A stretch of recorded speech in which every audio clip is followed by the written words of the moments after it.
2 of the 2001 World Series. There's a big 6'10" guy in the middle of the field for the Diamondbacks. Surrounding him is defense. We'll tell you about them in a moment.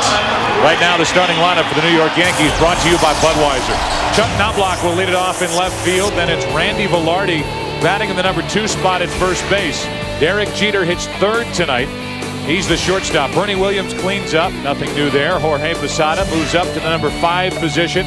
Then it's Shane Spencer starting in right field, batting 6th. Alfonso Soriano hitting 7th. Scott Brocious bats 8th, and Andy Pettitte pitching and batting 9th for New York. And then there's Randy Johnson, a 21-game winner during the regular season.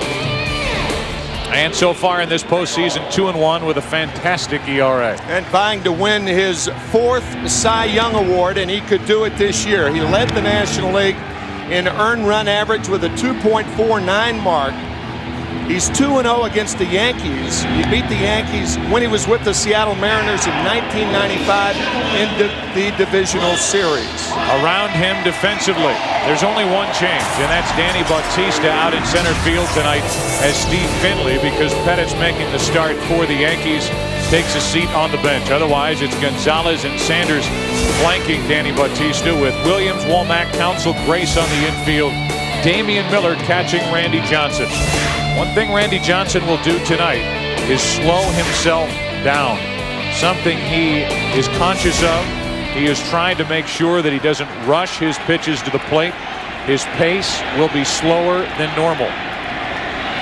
This broadcast also available in Spanish by utilizing the SAP button on your television as Randy Johnson makes his first World Series start. The first of the night to Knobloch. Strike 1.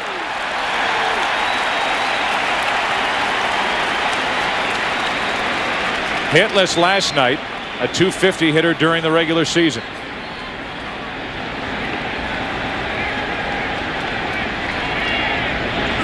Strike 2. 93-mile-an-hour fastball.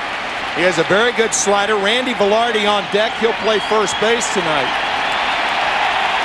You mentioned the slowing down of Randy Johnson. Nobody has helped Johnson more this year than Curt Schilling, his teammate.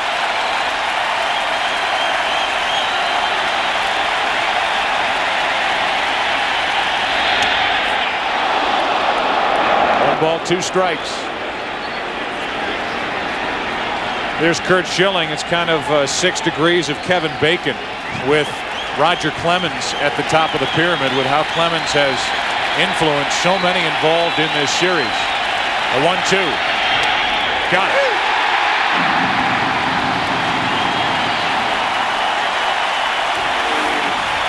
After 3 fastballs, the slider gets Knobloch. 372 strikeouts for Randy Johnson. 3rd all-time behind Nolan Ryan and Sandy Koufax in a year. Brings in Randy Velarde. 20 out of 46 lifetime against Randy Johnson, a .435 average. And he has had some postseason success against Randy Johnson as Tino Martinez hangs over the railing in front of the Yankee dugout. Ball 1. Velarde is the one who got the go-ahead RBI hit in the top of the 11th Game 5 of the Division Series in 1995 in Seattle, which set up the 2-run hit by Edgar Martinez in really what is still considered the most thrilling moment in Seattle Mariners baseball history. Not much of a swing. Randy Johnson. Mark Grace was pleased to get a 102-mile-an-hour fastball on the other end of that. 2 out. 2 check swings by the Yankees so far. One by Knobloch, who didn't make contact, and meet contact by Velarde. And there's that 102-mile-an-hour fastball to Grace. Might be his best fastball of the night. So Velarde in there because of his history against Randy Johnson, and like we talked about last night, you can have had success against Randy Johnson or against Curt Schilling, but at this stage in each pitcher's career, these are different pitchers than these Yankees have faced in years gone by. No question about it. 2 out, nobody on. Derek Jeter at the plate, batting in the number 3 spot. He is in a prolonged slump. With his work in the ALCS and his work last night, he is only 2 for his last 20.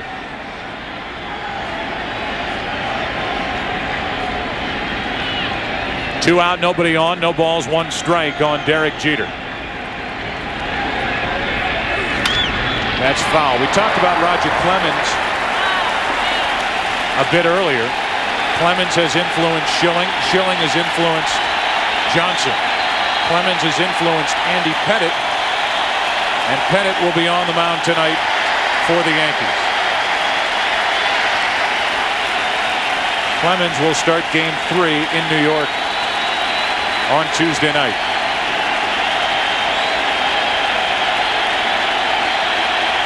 Oh, 2. Ball and 2 strikes. 97 miles per hour. And it's deceptive because Randy Johnson is 6'10". He appears to release the ball and does release the ball a lot farther out than most pitchers. And for that reason, 97 seems like 107.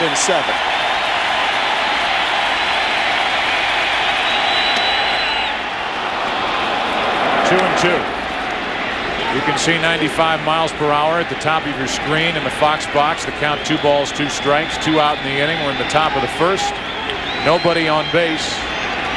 Top left-hand corner of your screen, and we are just underway, no score. Knobloch struck out. Velarde bounced back to Johnson.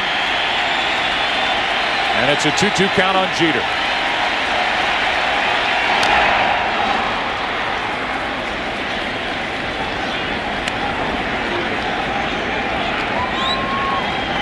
Randy Johnson, a very difficult pitcher to break out of a 2 for 20 slump. Derek Jeter only 2 for 17 against Seattle in the American League Championship Series. 0 for 3 last night. Got his hands full here.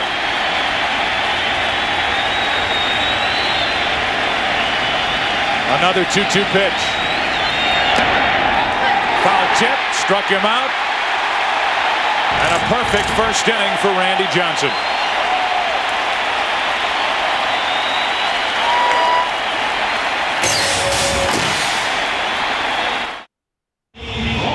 Andy Pettitte has his hands full here tonight, matched up against Randy Johnson. Here's the starting lineup for the Arizona Diamondbacks, brought to you by Budweiser. They lead it off with Tony Womack, the shortstop. Craig Counsell bats second at second. Then it's Luis Gonzalez hitting third. Reggie Sanders, the cleanup hitter. Danny Bautista is batting fifth, with Matt Williams hitting sixth. The number 7 hitters, Mark Grace, Damian Miller, then Randy Johnson, who was 8 out of 80, swinging the bat during the regular season.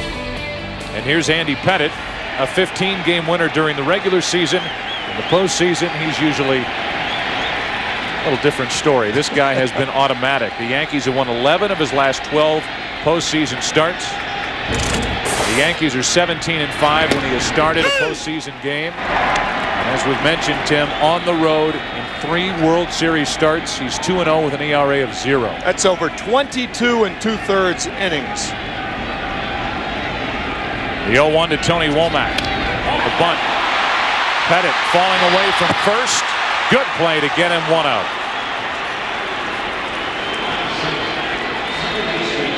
We have had 4 hitters hit tonight, and we've had the ball travel about 60 feet. The check swing by Velarde, and now the bunt by Womack. Andy Pettitte off balance, and a fine throw to just get Tony Womack. Pettitte, a different pitcher, obviously, than Randy Johnson. Of course, every pitcher is.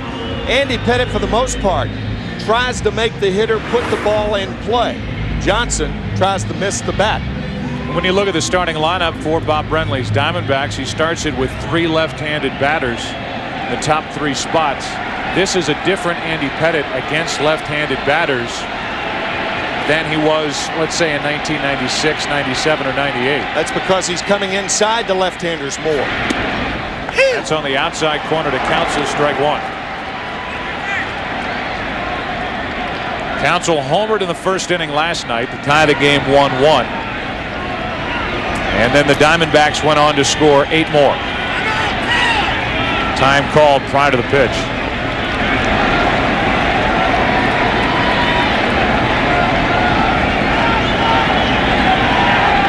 Blake Clemens just peeking out from under the bill of the cap with that stare into his catcher Posada. And the 0-1 pitch. High heat, got it by him, 91 miles an hour. It's 0-2. Andy Pettitte has even taken up the regimen of Roger Clemens, working out with Clemens in the offseason. His endurance this year, says Andy, has been better than any other time in his career.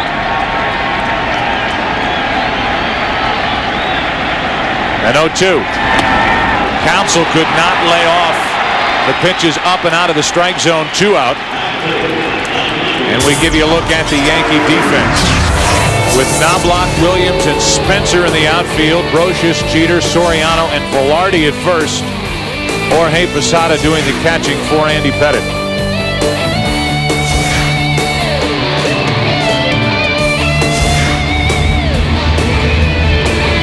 So with 2 out, nobody on, the batter will be Luis Gonzalez.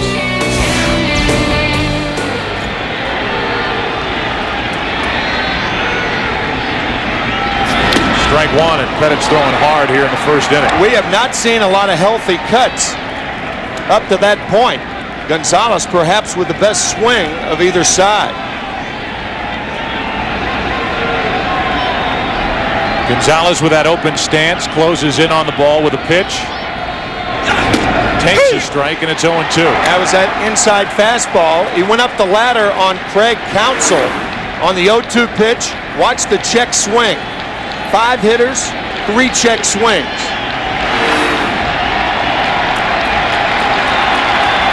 Now an 0-2 to Gonzalez. How about this start?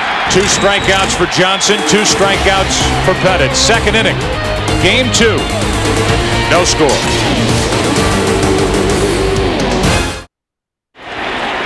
The 4, 5, and 6 hitters for New York: Bernie Williams, Jorge Posada, and Shane Spencer against Randy Johnson, who had lost 7 consecutive postseason starts leading into the NLCS. But he won game 1.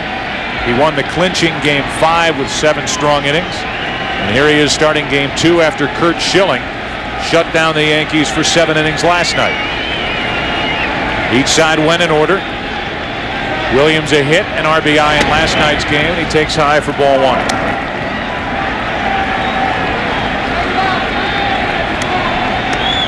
Not only a concerted effort, Tim, during the action for Randy Johnson during the half inning when he's pitching, but even warming up prior to the half inning. That's true. Randy Johnson is just taking his own sweet time before getting back up top and bringing another pitch. A lot of deep breaths and another check swing by Yankee batters. 3 in the first inning, and now Bernie Williams to lead off the second. Here's a 1-1 pitch. Slider for a strike, and it's 1-2. You used to just be able to say fastball slider with Randy Johnson, but that split finger pitch makes it tougher on you analysts. Hasn't thrown it yet, but he mixes in about 10 or 12 a game.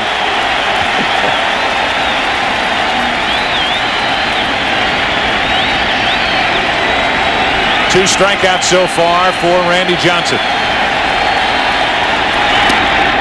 2 balls, 2 strikes.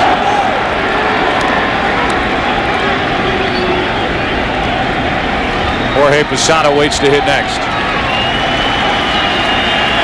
12th postseason start for Johnson, first in the World Series.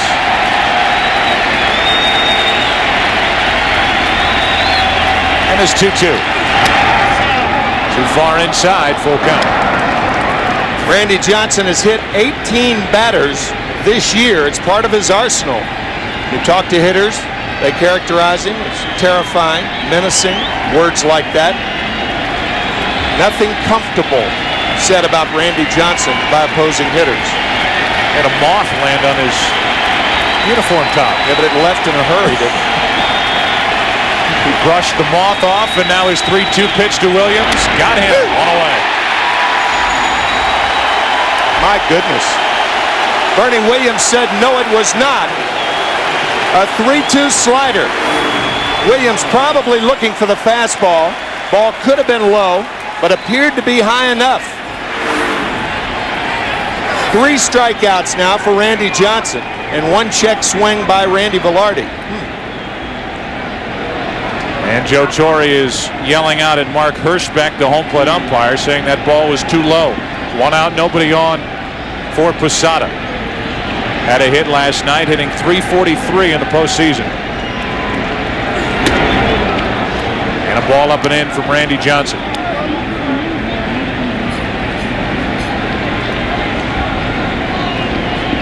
That look from a manager who has a 16-4 record during World Series play with this group. They lost the first 2 games back in '96 at home to Atlanta, then won the next 4. They ended up losing game 3 of last year's World Series to the Mets, and they lost here last night. That's it. That's too far outside. 2 balls and a strike. Johnson wanted that fastball, showing his disgust. You can see Damian Miller sitting outside, and the pitch was outside. Good call by Mark Hirschbeck. So a 2-ball, 1-strike count. 2-2.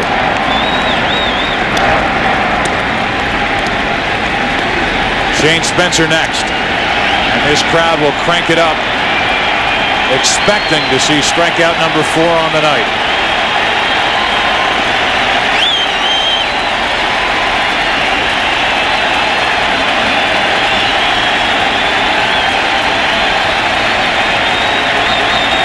Number 4.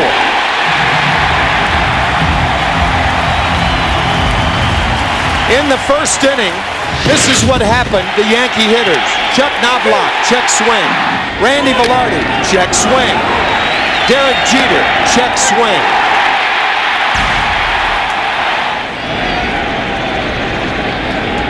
We've seen back-to-back strikeouts since then. 4 on the night for Randy Johnson, and Shane Spencer will dig in.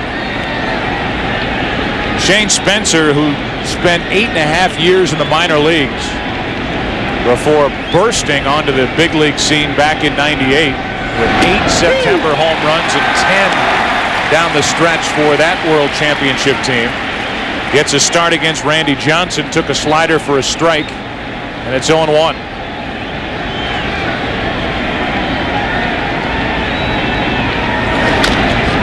To the third baseman, Williams gets the high hop, and Randy Johnson perfect through 2. Now it's Andy Pettit's turn to try to answer that. Bottom of the second in the desert, no score. Welcome back, bottom of the second inning. Beetlejuice, Beetlejuice, Beetlejuice. It's getting to be that time of year. Halloween only 3 days away. Reggie Sanders will lead it off for Arizona in the bottom of the second.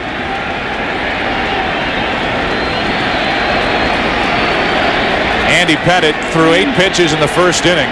They were all strikes. Sanders last night 2 out of 3.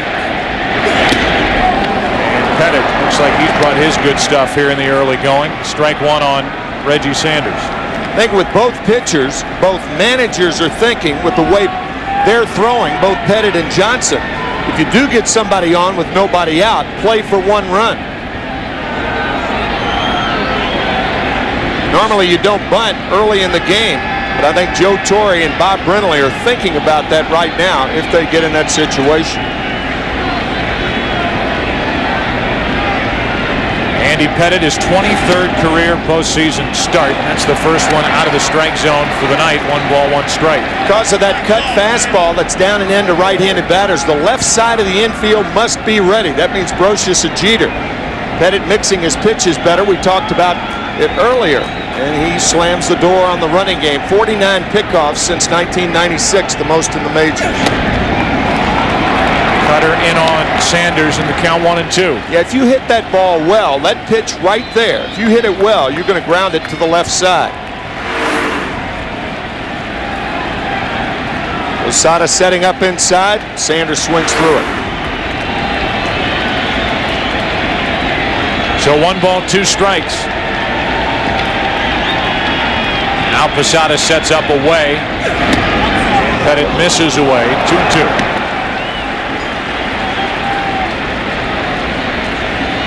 Danny Batista waits on deck, then Matt Williams.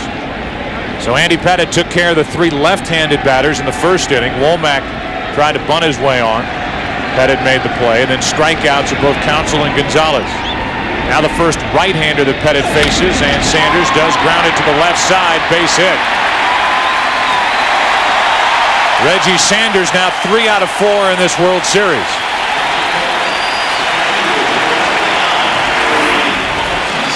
Sometimes it's because a hitter does not hit it hard that he gets to first. High chopper, Jeter had no choice, not with the fleet-footed Sanders. And now we'll see what Bob Brenly does with his base runners. You're not going to run off Pettit. Sanders with 14 stolen bases on the year, but Pettit with a devastating pickoff move. Only 16 times during the regular season did opponents try to steal against Andy Pettit.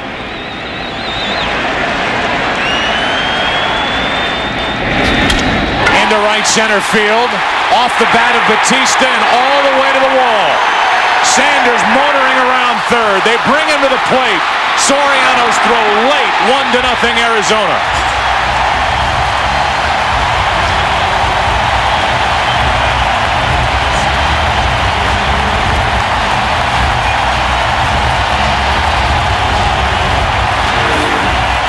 Rifled into right center field by Batista. Chris Spire, the third base coach, who was interesting. He had his left hand holding Batista at second base and the right hand waving Sanders around. But because the throw was home, now look at Batista. Chris Spire had the left hand out and the right hand in that windmill motion. There was a play at third base, and Soriano opted to go there. Now the infield will come in with Danny Batista at third and nobody out. Matt Williams at the plate.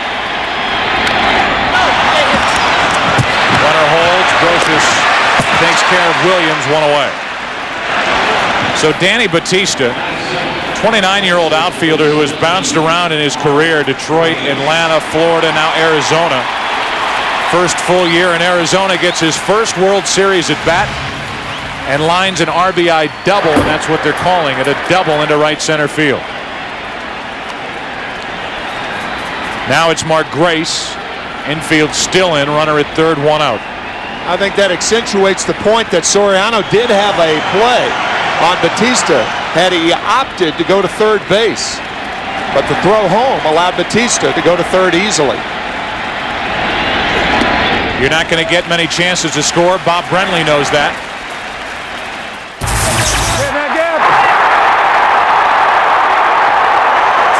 Send him.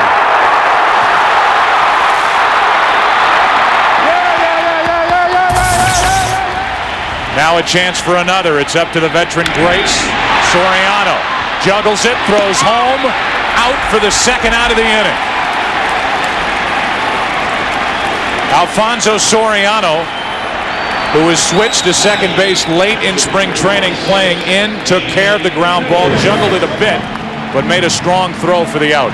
The reason the throw was strong is Soriano has a shortstop's arm at second base. He broke in as a shortstop and can afford to juggle a ball like this and still recover in time to get his man at home.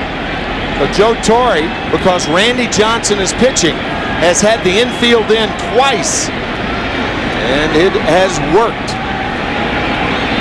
So now it's a runner at first, Grace, with 2 out. Damian Miller at the plate. Strike 1. Damian Miller last night had a couple of hits and RBI. His first RBI of this postseason. So Randy Johnson has a lead. The Diamondbacks right now missing an opportunity to add to that lead, and Damian Miller grounds to Brosius. The easy way to end the inning. So the Diamondbacks get 1, had a runner at third with nobody out.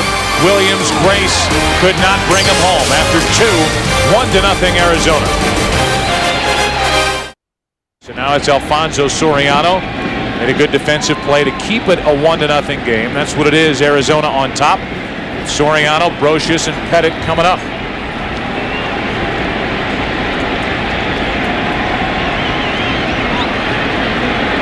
So far, no base runners for the Yankees, and not much in the way of contact. Strike one to Soriano. Normally, Bob Brenly would not have sent the runner in from third with the infield in, but with the bottom of the order coming up, Brenly considered it a good chance, and it's good baseball to do that. 1 ball, 1 strike on Soriano. Reggie Sanders with a base hit, an infield hit, scoring on the RBI double by Batista. We talked about this earlier in the postseason. Bob Brenly has said that Batista's kind of been his good luck charm. Every time he puts him in the lineup, he either makes a big catch, he makes a big throw, he gets a big hit. The way Randy Johnson is pitching, that hit, that run might stand up for a while. As the count goes to 3-1 on Alfonso Soriano. This is the first time, the 7th hitter for the Yankees, that a hitter knows what's coming. Alfonso Soriano knows he's going to get the fastball right here. He fouls it back. 94 miles per hour. And it's a full count.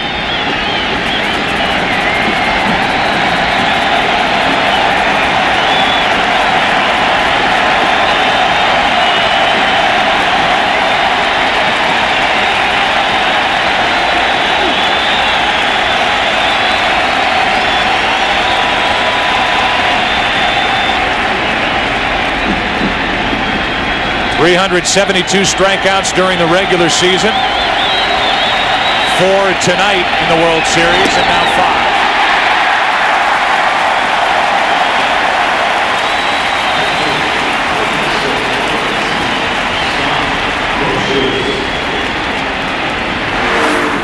5. If he keeps throwing like this, nobody's going to get a hit. About as overpowering as you can be, and that's what we talked about earlier. 372 strikeouts, as Joe was saying, third behind Nolan Ryan, who struck out 383 in 73, and Sandy Koufax in 65. Now it's Brocious, the number 8 hitter. Not hitting anything this postseason for the Yankees, only 139.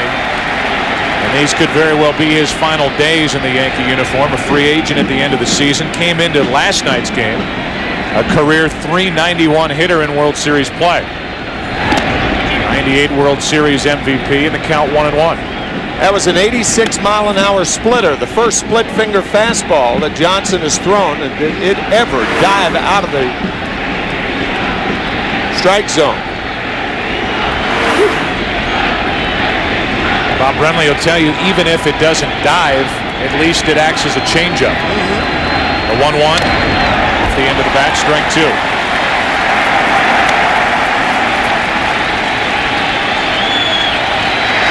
You get the feeling we might be digging into history books here before the end of the night. We're talking between innings about the stuff he has shown so far. Off the hands, a defensive swing, and the count's still 1-2. Randy using the glove, pointing to himself, saying, "My fault. That was a hanger."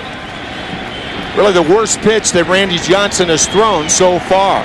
Got under the slider.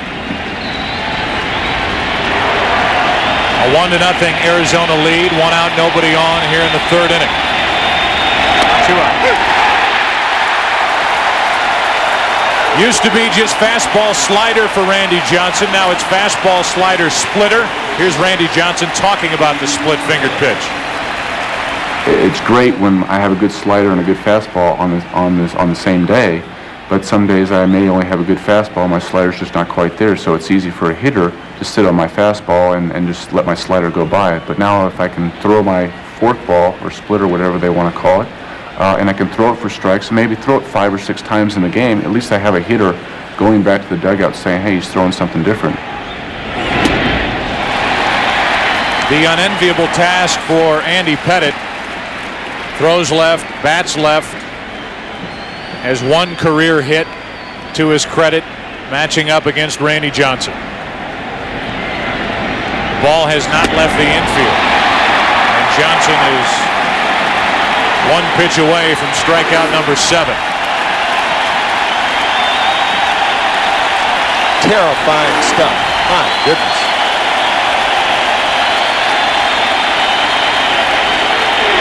Struck out the side.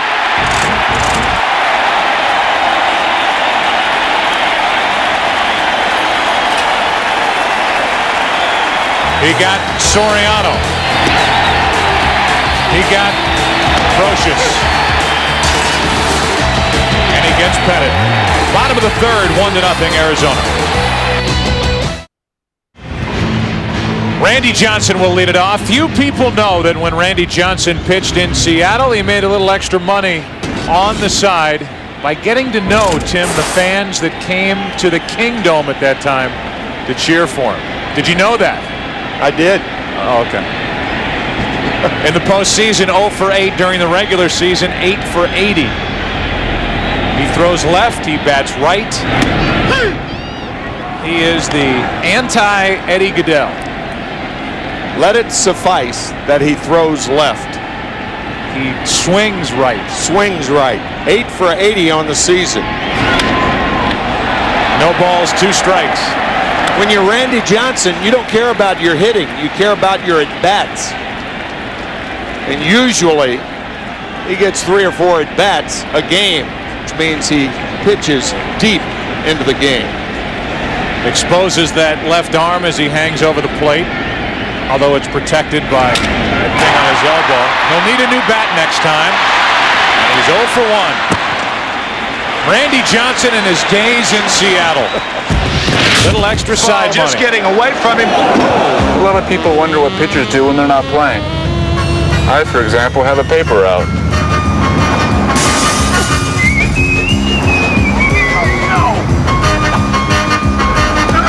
Obviously, it's not for the money.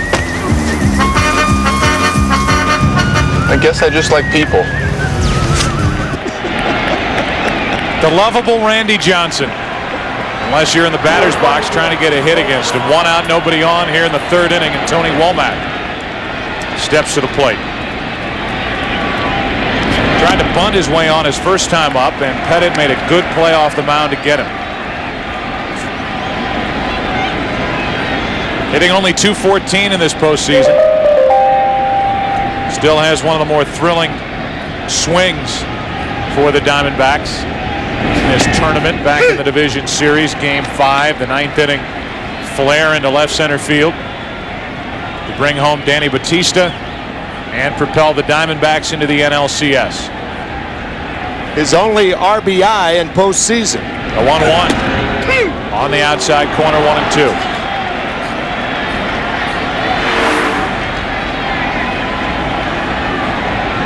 Right on the corner for Pettit.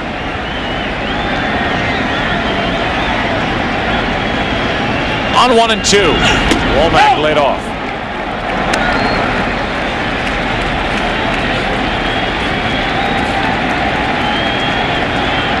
Two balls, 2 strikes, 1 out, nobody on with Counsell on deck.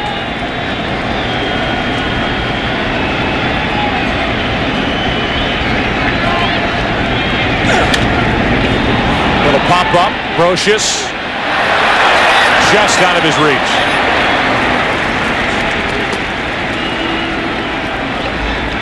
Take your pick. Who's more fierce? The matchup of tonight's game. Pettit peering out from under the bill of his cap, or does the look of Randy Johnson intimidate you more? I'm asking you. I think both. I know that. I think both. It's not the glare of Johnson. It's him basically handing the ball to the catcher when he's on the mound. It's Pettit's stare, and it's Pettit's pitch that strikes out Womack. 2 gone. Well, you saw 2 swings by Tony Womack, the foul ball, and now this one. And this is a result of Andy Pettit coming inside. Andy didn't do that the first 3 years he pitched, and a left-handed hitter has got to have the fear of a left-hander coming inside to be effective. Counsell had some terrible swings against Pettit back in the 1st inning, eventually struck out. Pettit has had no trouble with the left-handed batters. Womack, Counsell, Gonzalez, Grace. The back-to-back right-handers got him in the second inning. A hit by Sanders, an infield hit, and an RBI double by Danny Batista into right center field. Took third on the throw to the plate. Here's an 0-1 to Craig Counsell. 0-2.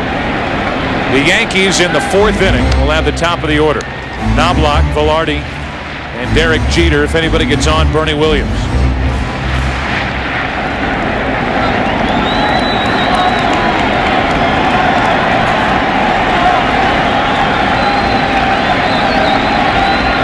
Pettit has struck out 3.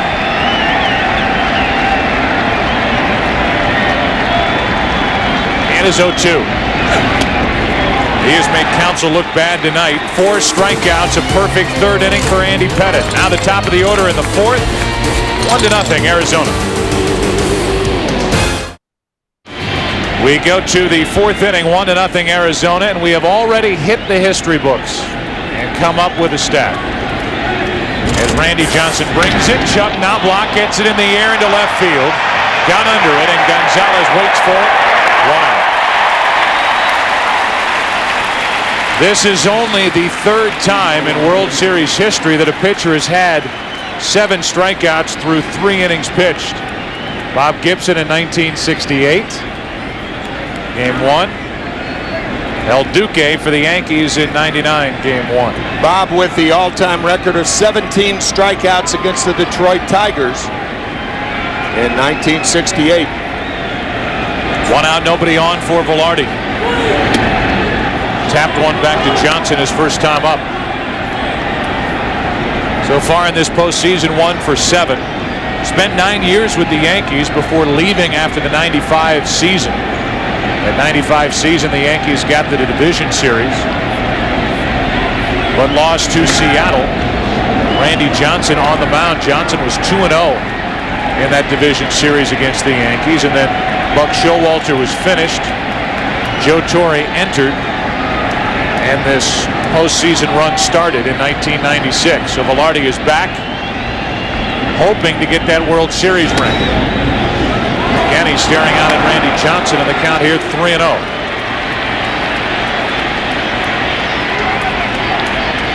First time that Randy Johnson has run a 3-0 count to a Yankee hitter.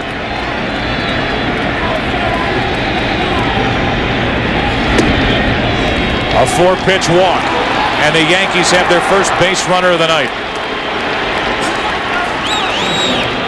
Let me count the waves of the 7 strikeouts. Check swing to Knobloch. Jeter on a foul tip. Bernie Williams called third strike. Posada swinging. Soriano swinging. Brosius taking. Pettit taking.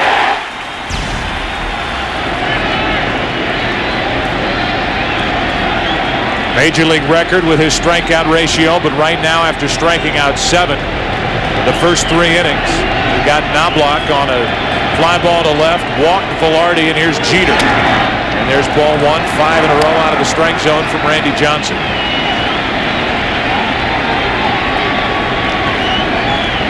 Jeter struck out his first time, 2 of his last 21.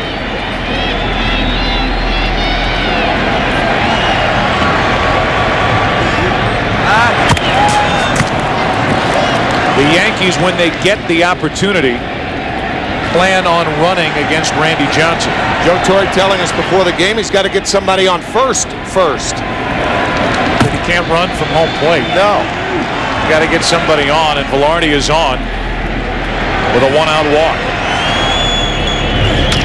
To the left side, Womack to Counsell. 2 out. Velarde came in hot with that left foot up and no chance to turn 2. Womack trying to get the ball out of the glove, and sometimes the second baseman becomes a first baseman, with Counsell stretching off the bag just like Mark Grace would do at first. So now it's Jeter at first, and more of a running situation than it was with Velarde. Bernie Williams at the plate. Williams struck out looking. a pitch that he thought was low back in the second inning. Randy Johnson does not have a good move to first base. It's very readable. Strike one.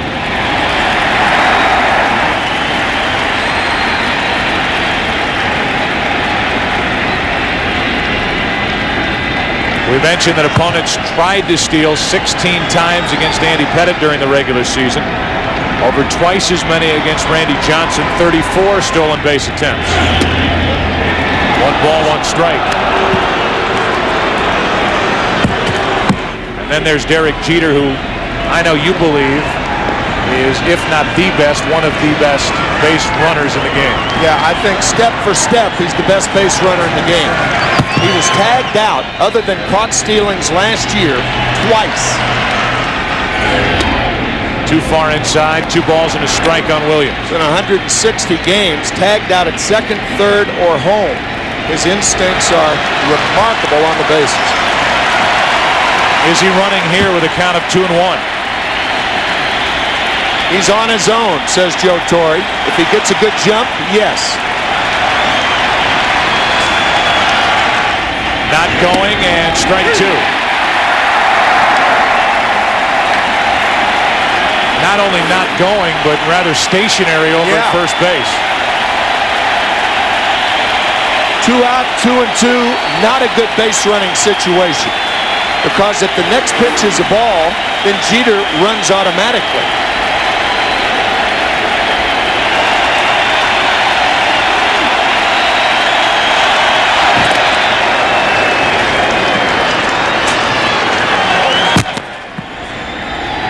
Yankees still looking for their first hit. It's a 2-ball, 2-strike count on Bernie Williams with Jeter at first, 2 out.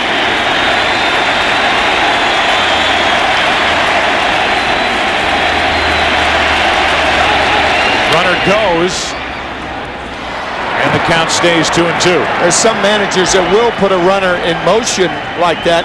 In my view right there, it's not the running situation unless the runner at first gets a good jump. And Jeter had one then.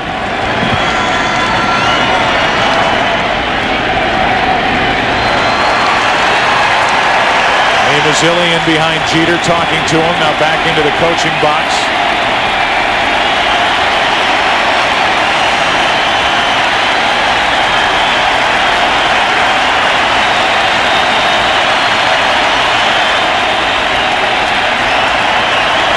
Time called at the plate.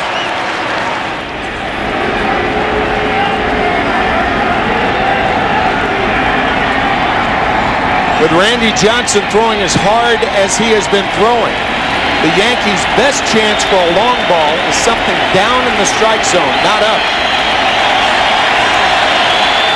Jeter stays put. Ball 3 on Bernie Williams. They appealed down to first, and Dale Scott said that Williams held up. Can't tell about the height from that shot, but it did have a corner, and now Mark Grace is playing behind Jeter at first base.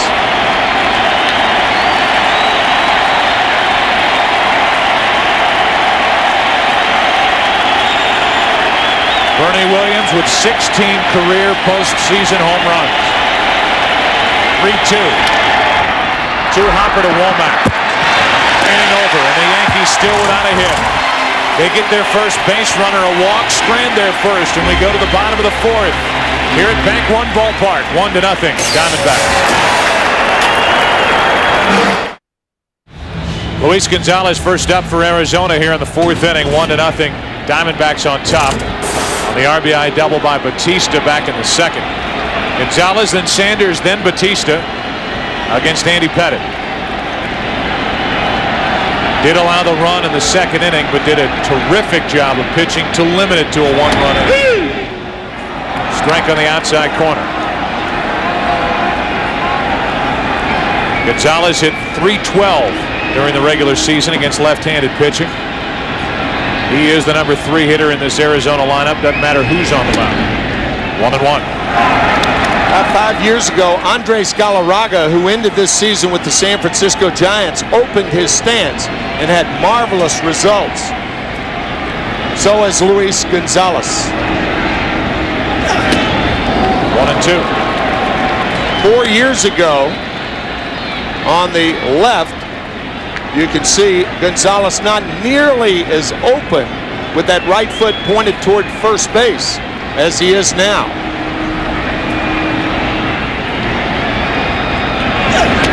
2-2. A guy that if you asked Andres Galarraga who was the one who helped you open your stance, which led to Gonzalez doing it as well, as Don Baylor. Yep. Who was Andres' hitting coach in St. Louis and then his manager for those years in Colorado. 1 out. Andy Pettitte rings up his 5th strikeout of the night. Andy Pettitte's not throwing as hard as Randy Johnson, but almost as effectively. You can see the cut fastball on the outside part of the plate to get Gonzalez. There's Laura Pettitte, Andy's wife, as Andy works with 1 out, nobody on here in the 4th inning. The next 2 guys responsible for the only offense of the night. Reggie Sanders with an infield hit, a bouncer to the left side that Jeter put in his pocket. And then Danny Batista with an RBI double into right center. That is all. And then Batista was standing at third with nobody out. Williams grounded out. Grace grounded into a fielder's choice and out at the plate. And Miller bounced out. Off the hands, a weak pop-up, and Velarde hauls it in, 2 out. And once again, from Joe Torre's standpoint, from a strategic standpoint, it was the right thing to do. Torre realizing that the Yankees are not going to score a lot against Randy Johnson, so he pulled the infield in, and that saved at least 1 run. With 2 out, nobody on, here's Batista. He came up with a big hit in the clinching Game 5 of the NLCS in Atlanta, and obviously has the only RBI tonight. Last time up, a double to right center field. Scoring Reggie Sanders, the only run of the night.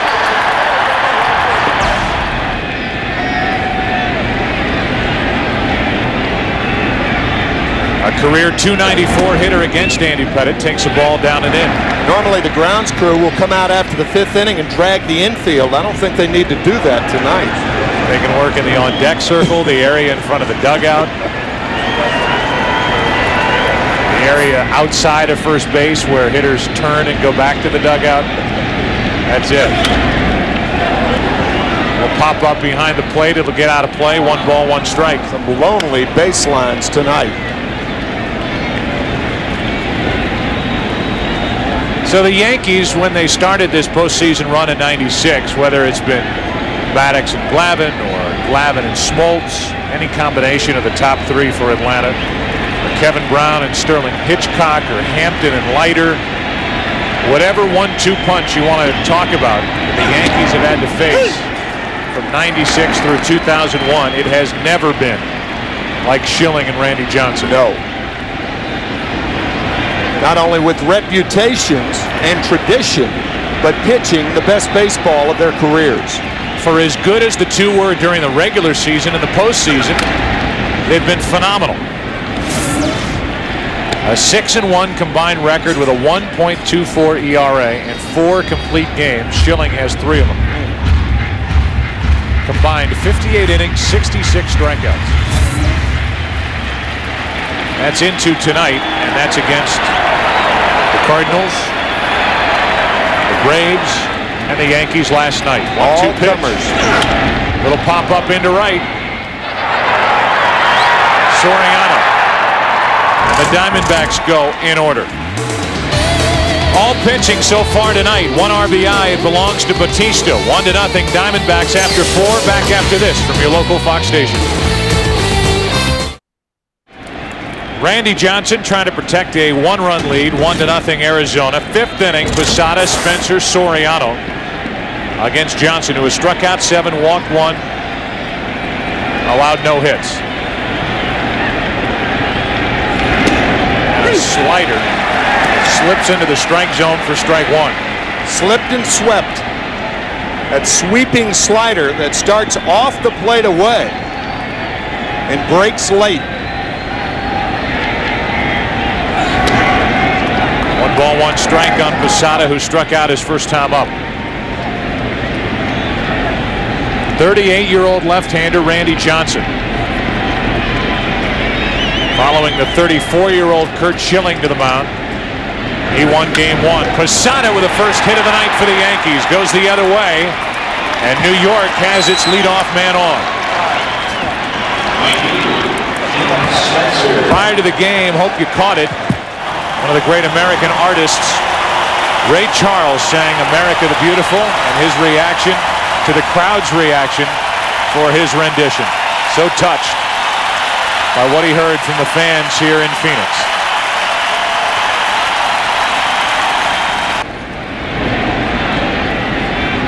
We'll hear a little more from Ray Charles in a moment. Right now, with the tying run on and nobody out in the 5th inning, it's Shane Spencer.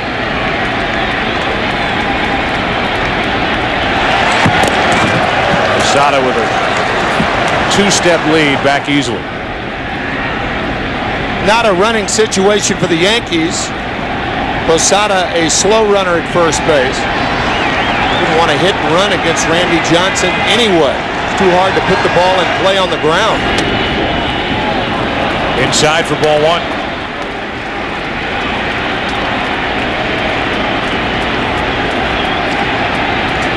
Soriano next. We talked in the open about the pitching situation for Arizona. Schilling in game 1, Johnson here in game 2, Brian Anderson in game 3. Good play by Miller to keep the ball at the plate. The plan is to throw Miguel Batista in game 4 unless the Diamondbacks are down 2-1, maybe even up 2-1. The only situation, at least in our opinion, and from talking to Curt Schilling, where Curt will not pitch is if Arizona's up 3-0. Bob Brenly is leaving that option open, obviously, but with Schilling throwing on only 102 pitches last night, if they're up 2-1, I think he starts on Wednesday night. Here's a 2-0 pitch. Spencer pounds it foul down the left field line.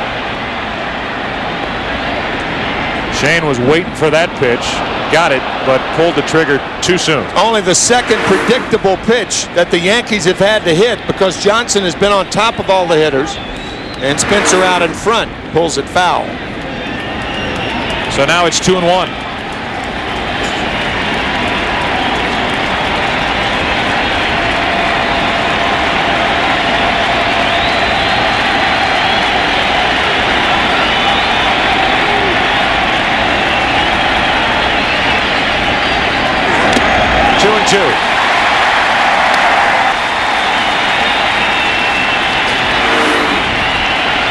When a hitter goes from 2-0 to 2-2, the advantage goes back to the pitcher.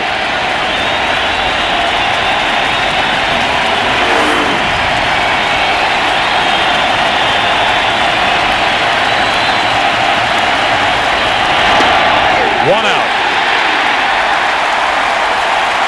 They're loving it here in Phoenix. Ain't that love on our MasterCard fan cam from Ray Charles. When you sigh, I wanna sigh with you. When you cry, I wanna cry some too. Now ain't that love? Oh, ain't that love that I feel in my heart for you? When your friends turn their back on you, I'll be here. Some of the families in attendance here tonight. Game 2. Now it's Soriano, and that's strike 1. Pitch bearing down and in on the right-handed hitter. Soriano struck out his first time. A hit by Posada, a strikeout of Shane Spencer, who at one point had the count in his favor 2-0. Tying run at first, 1 out. Soriano behind on the count 0-1. 0-2. Ray Charles should have been, don't get around much anymore, the way Johnson's throwing.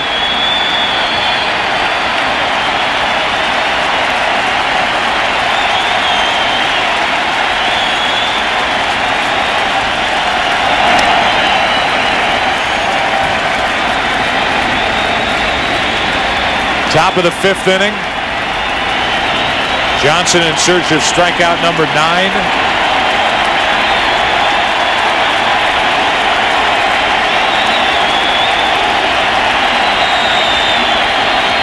And Randy doing what we talked about early, slowing it down. Gets a new baseball. Takes his time between pitches. Now he's ready. Soriano with an awkward swing, but an effective swing to get a piece of that pitch. Still 0-2. Sweeping slider off the plate. So Soriano fouled the fastball back to the right side and pulled the slider in off the plate to the left side.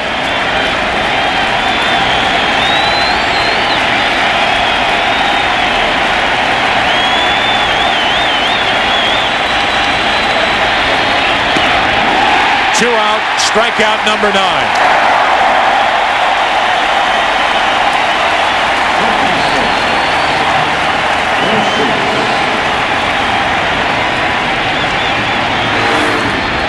Up and away to Soriano. You have both sides of the plate to protect if you're a right-handed batter. With a ball coming in 95 miles an hour. The slider not that much slower. Randy Johnson struck out 20 on May 8th here against Cincinnati. It was an 11-inning game. He was gone after 9 in an eventual 4-3 Arizona win. Brocious lifts one into left field. Gonzalez there. And we are halfway through game number 2 of the 2001 World Series. From the Diamondbacks side, so far a series dominated by Arizona pitching. Bottom of the 5th, 1-0, Diamondbacks. Welcome back to Phoenix. In the 70s at the start of tonight's game. Up in the 90s during the day. Yesterday, as we mentioned, here in the desert, a record high of 98 degrees. It's Sunday, October 28th. It's game 2 of the 2001 World Series, and it's Matt Williams leading off for Arizona in the bottom of the 5th. The Diamondbacks up 1-0. Wow. Desert air, Joe. You'd think the ball would be carrying, but nobody knows. The Yankees have hit 2 balls out of the infield, both fly ball outs. And the Diamondbacks, meanwhile, have hit 1 ball out of the infield. That was a double to right center by Batista to drive in the only run of the game. No balls, 1 strike on Matt Williams, who missed an RBI chance his first time up. Bounced out to third with a runner at third. This time he's on with a leadoff hit. Third hit of the night for Arizona. A real hanger from Andy Pettitte, right around the letters, not a lot on it. And Matt Williams with a leadoff single here. Interesting situation with Grace up there batting 7th. I don't think Bob Brenly would opt for the bunt right here, not with the catcher and pitcher coming up. It's a good time to hit and run. Grace takes a strike. The thing about Pettitte, you don't want to get too far off of first base because of that move. So you have to wait. One of the side effects of his good move, he doesn't allow runners to get down on top of a second baseman or shortstop to get rid of the double play ball. Tiny lead. Williams almost surprised that Pettitte threw over, and Williams was scrambling to get back. There have been a lot of guys scrambling to get back to first since Andy Pettitte's rookie year in 1995. Best move in the game right there. The 0-1 to Grace. Tried to hold up, could not. 0-2.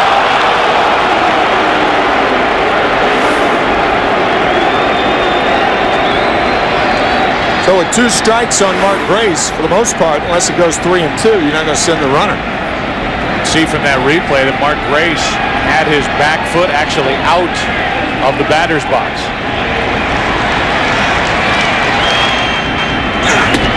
Gray strikes out. And Andy Pettitte made 3 terrific pitches to get his 6th strikeout of the night. Well, we have seen some funky swings tonight. These are major league hitters, folks, and they are not having good swings against both pitchers. So now it's Damian Miller who's 0 for 1 with a pitcher Randy Johnson on deck as Pettitte tries to work around a leadoff hit by Matt Williams. And he throws over. Williams, who had a small lead his first time, now has, what do you give him, 7, 8-inch lead? He was off about a foot when Andy Pettitte threw over there the last time.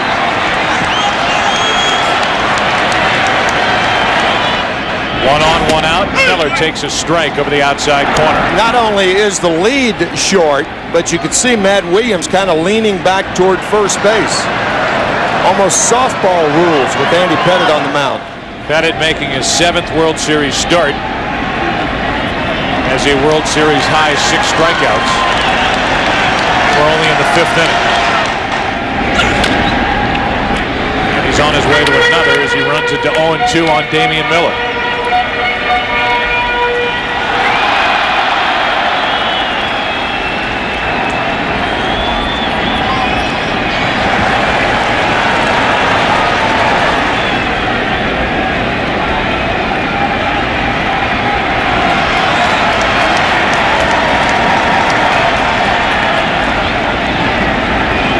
The 0-2 to third, to second, to first. 5-4-3 double play to end the 5th inning. We go to the 6th. Yankees will have Pettitte to start it. They trail 1-0. Tonight, Randy Johnson has been Mr. Outside, Mr. Inside. Inside to Soriano. Then away, fouled off away. Back inside. Back away to Getty. That's what the Yankee hitters tonight have done. They've backed away from home plate. Johnson fanning 9 on the night. Take a look at tonight's box score for the Yankees, brought to you by John Hancock. Chuck Knobloch 0 for 2 with 1 strikeout. We list the strikeouts. Soriano has struck out twice. The only hit belongs to Posada, a leadoff hit. In the 5th inning, he never moved as Spencer and Soriano each struck out after the hit, and Brocious fly to left. Andy Pettitte struck out his first time, and he will try to at least make it look good starting the 6th inning against Randy Johnson.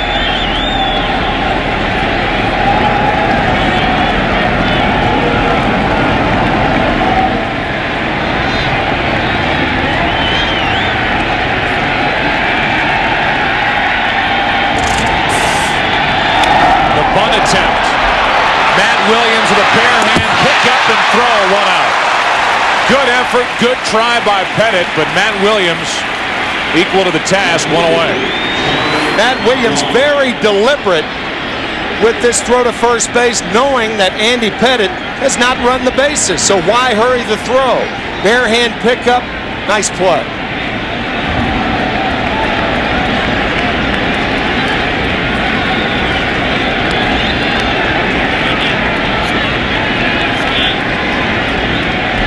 So Pettitte gave it an effort.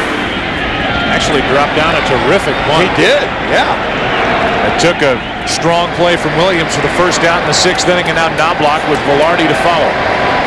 Knobloch lifted one into left field his last time up. He's tied up with that pitch, and he went around, strike 1. I think this was the fork ball. It could have been the slider, but I think it was the splitter. Randy Johnson has thrown 4 or 5 splitters tonight, but because his ball goes down so wickedly, looked like a splitter. Counted in, 1 ball, 1 strike. That's what Kevin Kennedy referred to as the back leg slider in our pregame show tonight.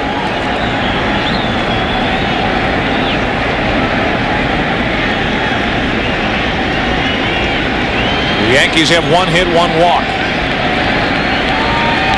Knobloch with a 1-1 pitch, pops it up. Behind the plate, Damian Miller. did not make the catch as it glanced off the screen. Bob Brenly's going to argue, but you could hear it. I could at least hear it through the headset as that ball came back, hit off the backstop, and therefore Miller trapped it. Yeah, I think from Bob's view in the dugout, he saw Damian Miller catch the ball cleanly without realizing that it hit higher up on the screen. That's a clean catch right there. But as home plate umpire Mark Hirschbeck says, it hit the screen higher up. So Brenly came out to argue. Damian Miller didn't argue at all. Nope. And the count's 1-2 on Chuck Knobloch.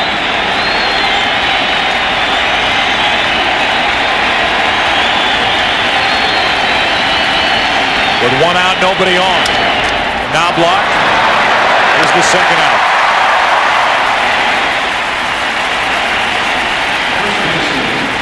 It's the new show everyone's been talking about, the best damn sports show period on Fox Sports Net. Tomorrow night, two-time NBA champion Shaquille O'Neal drops by the set. Mix it up with Tom Arnold, John Kruk, and the rest of the gang for what should be a fun show. For sports comedy, commentary, and updated scores and highlights, it's the best damn sports show period. Tomorrow night at 7:30 and 11:30 only on Fox Sports Net. With 2 out, nobody on, the batter is Randy Velarde. In the lineup because of his history of success against Randy Johnson, 20 of 46 coming in. He's 0 for 1 with a walk tonight.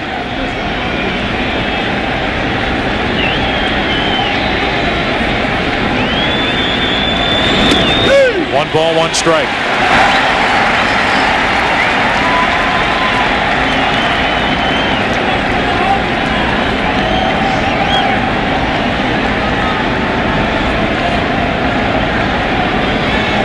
Velarde started the season in Texas, ended with the Yankees, picked up on the 31st of August. Here he is starting a World Series game, and Randy Johnson tries to make him his 10th strikeout victim. 171 games in his career. He has struck out double digits, and he's 1 strikeout away from making it 172.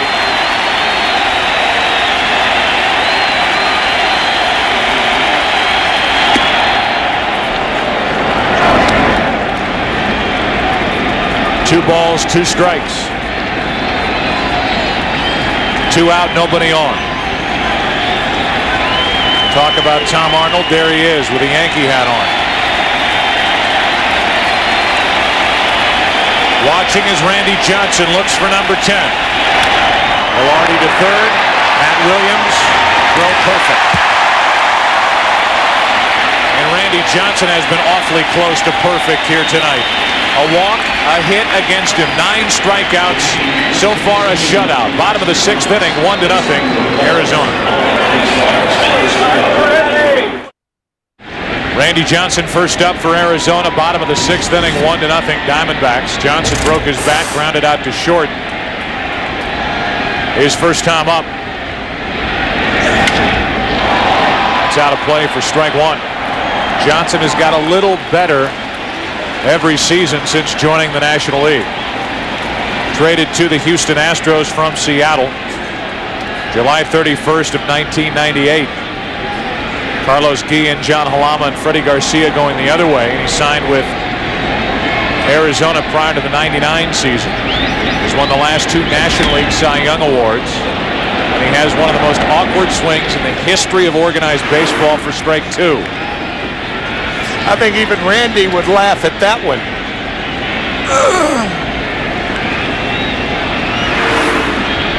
0-2 the count. 1 away. I believe the Colorado Rockies, the organization that started this tradition, and it has become tradition in Colorado, and it is with other teams around baseball, a Little League field named after Randy Johnson. Randy Johnson putting money into that Little League field, and that's him signing autographs and being there at the opening of that Little League ball field. Jerry McMorris, Bob Gebhardt, the general manager with Colorado at the time. One Colorado Rocky after another put money into Little League fields, and now more teams are doing that across baseball. As Womack is jammed and Brocious makes the play to his left, 2 out.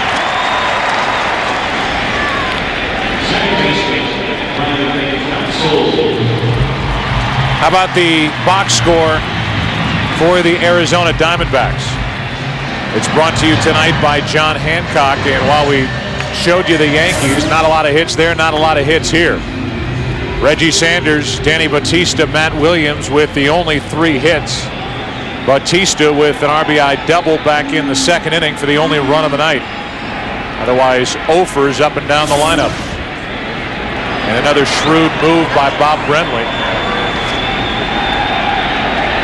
A typical Torrey type move, giving Bautista the start, a rare start. It's a left-hander Pettit, and that has paid off. Bautista in for Steve Finley. Steve is sitting tonight. Big hit of the game and the best hit ball in the game. On 0-1, Counsell set up again. He's already struck out twice. It just tells you something about how well both guys have been pitching. As you look at Counsell, who has not centered a ball all night, nor had many hitters off Andy Pettit or Randy Johnson. A lot of balls hit off the handle. A lot of balls swung through off the end of the bat. Look at that ratio. Man. 48-9 strikes to balls, and now the 0-2. Worth it there on 0-2. 1 ball, 2 strikes. So 5 out of 6. Every 5 out of 6 pitches Pettit has thrown has been a strike.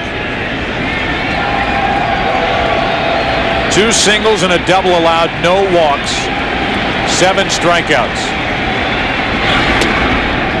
2-2.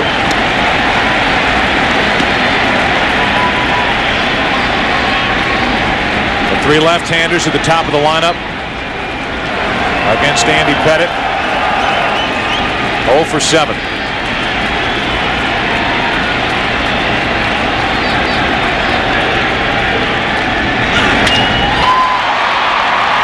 For 8. Counsell grounds out. First time he's put the ball in play, and we go to the 7th inning. Randy Johnson back to the hill with Jeter, Williams, Posada coming up. Back after this from your local Fox station.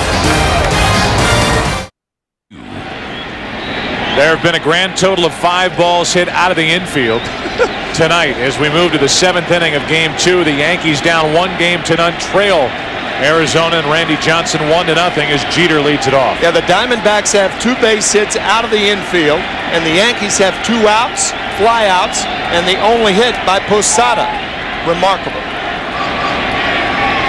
First pitch of the 7th inning. Jeter up there ready to swing.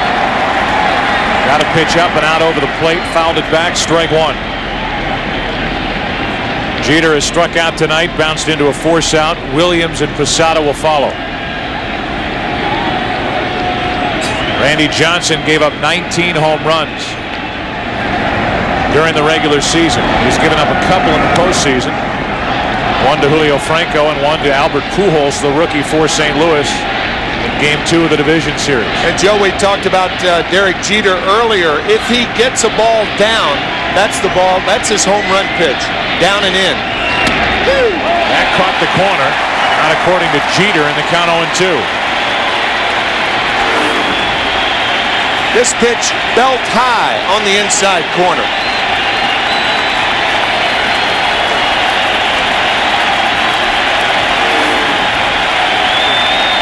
Johnson still looking for strikeout number 10. Jeter is jammed, and Williams gets a tricky hop, makes the play, 1 out.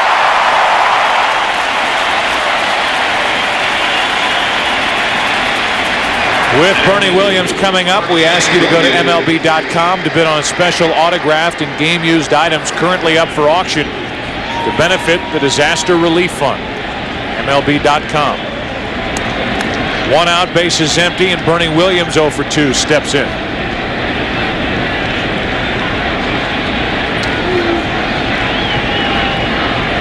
Saying a hitter is 0 for anything in the Yankee lineup is redundant, with the exception of Jorge Posada, who has the only Yankee hit, a leadoff single in the 5th inning. Slider misses up and away. Ball 1 to Williams.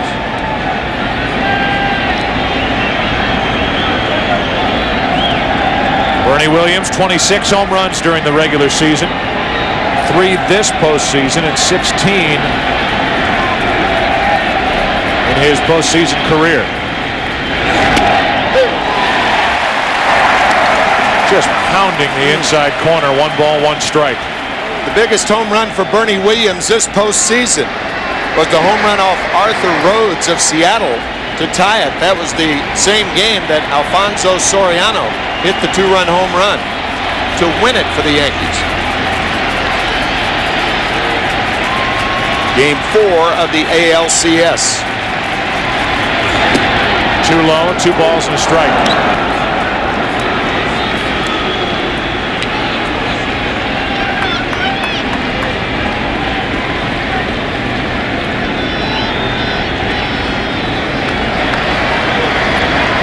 Randy Velarde hitless tonight.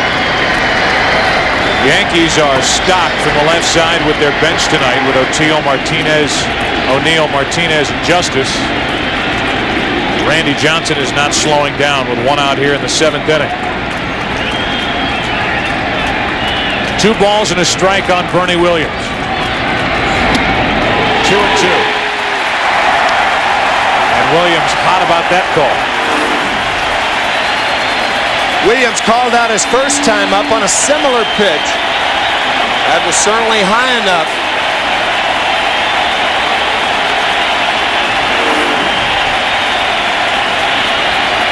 Only the 84th pitch of the night coming from Randy Johnson.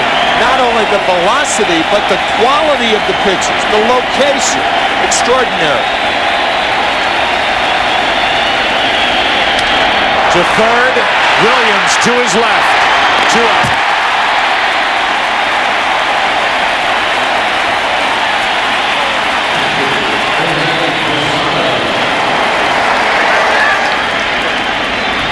Right-handed lineup of the Yankees. Matt Williams has been very busy, the busiest guy on the field other than the pitchers and the catchers. 5 assists for Matt Williams this evening. Bob Brenly not guarding the line in that situation, and Randy Johnson gives you that luxury. He throws the ball so hard that few right-handers can pull him down the line. Posada now with 2 out, nobody on. Jorge, the only hit for the Yankees, a leadoff hit in the 5th. Slider for a strike.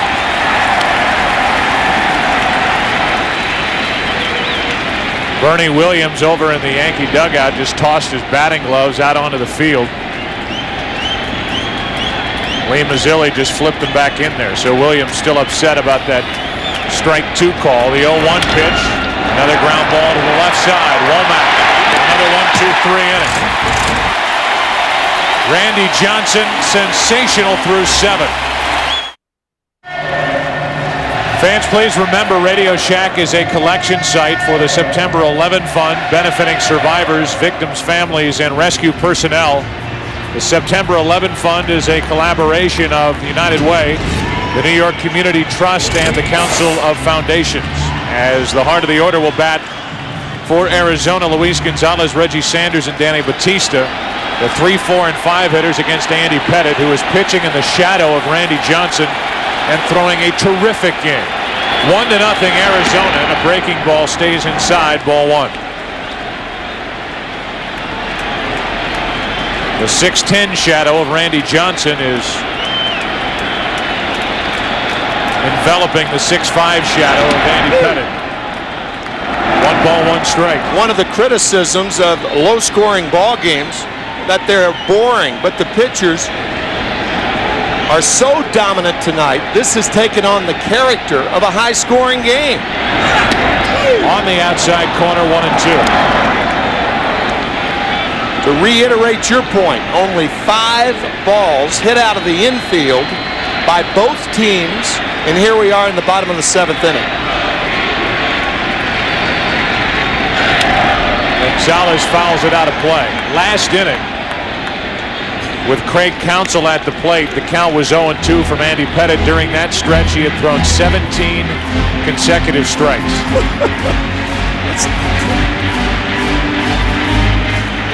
And it just shows you how good his stuff is for pitchers that are on the plate all night, that he has allowed only 1 run on 3 hits.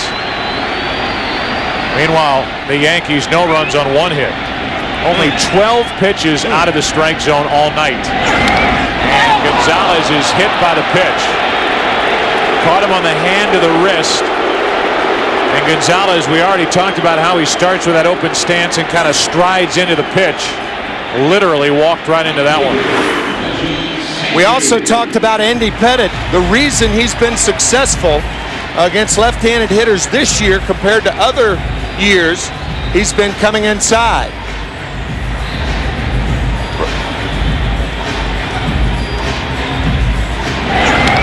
Ouch. Left wrist. Wow. Now they're looking at him. Bob Brenly trots out, the trainer out there. The first base coach, Eddie Rodriguez, is there. And that ball hit his wrist. You could hear it clearly.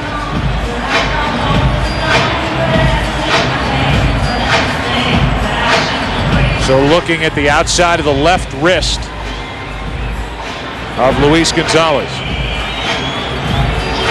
Here's a guy, Gonzalez, who had 31 home runs last year. He had 57 home runs this year. He homered in last night's game to put Arizona on top for good. And fans here, Bob Brenly and every Diamondback, breathing a sigh of relief as you look at what Gonzalez has done over the years. A guy who was traded here from Detroit for Kareem Garcia, along with coming from Detroit to Arizona, $500,000 cash just to make the deal happen. And he is getting better and better. Reggie Sanders with Reggie Jackson watching from the seats. They chant Reggie, Reggie here in Arizona as Sanders digs in, 1 on, nobody out. I don't think Bob Brenly would be bunting here either. Gonzalez able to get back with 1 step. Andy Pettitte trying to find out if Reggie Sanders is bunting. Reggie, a very good low ball hitter. Pettitte has to keep the ball down to be effective. Reggie Sanders 1 for 2 on the night. He scored the only run of the game. I think all things point toward swinging the bat in this situation. That misses ball 1. It's been a fluid lineup for Bob Brenly in that the cleanup hitter has been one of 4 different players during the NLCS. It was either Reggie Sanders, Matt Williams, Steve Finley, or Batista. It's Sanders tonight, as it was last night, with Batista in the lineup batting 5th.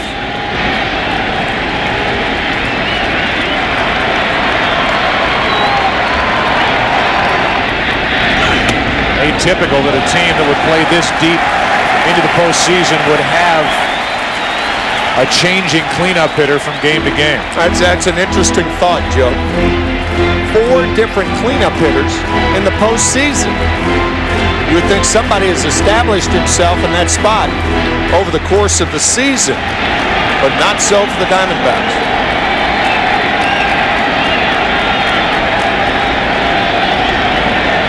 One on, nobody out, 2 balls, no strikes. To third. Roches had trouble getting it out of his glove. High throw and safe is Sanders. 1 on, 1 out.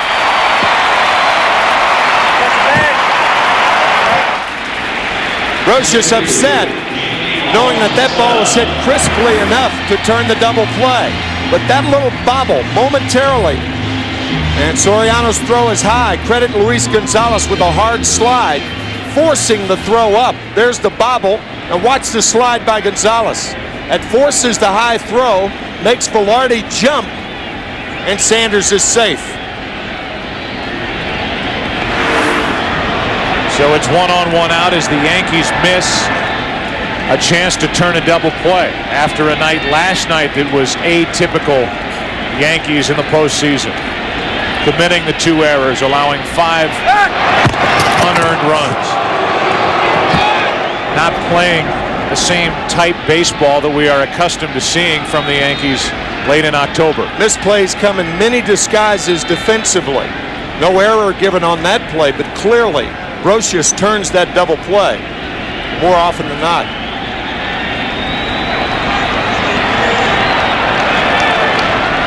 Pettit on the mound with help in the bullpen if he needs it. Bautista took one too far inside, ball one. One more time, the ball hit very hard to Brocious. Fumble. Soriano, hard slide by Gonzalez. And that brings Velarde off the bag, and Sanders beats a play that the Yankees normally turn for two. A typical running situation with this combination, and Sanders takes off on the pitch. But because of the move of Andy Pettit, Sanders with a late break, and that was more in the variety in the category of a hit and run as opposed to a stolen base. Oh, sure. Only the second time tonight that either team has tried to run. Derek Jeter did on a 2-2 count in the fourth inning. Good time to put it on back-to-back. See if Brenly does that. Does not. Batista's now in the hole, 1-2. Got Batista up now, Matt Williams on deck. And Ramiro Mendoza getting loose for the Yankees out in their bullpen. Joe, the reason I said that was because Andy Pettit has thrown so many strikes tonight. That's one of the prime components of a hit-and-run play. Andy with only 13 balls, you also have to have a hitter that makes contact. But of course with 2 strikes, unless it goes to 3-2, Sanders won't be running. Check on Sanders. As hard as it is for the base runner, Reggie Sanders, to read the move, here's Randy Velarde, not typically a first baseman, who's got to read that move, pick up the throw, and try to apply the tag. Not easy for a guy who doesn't play a lot of first base. Yeah, if you're Randy, you're saying, pick him off, not me.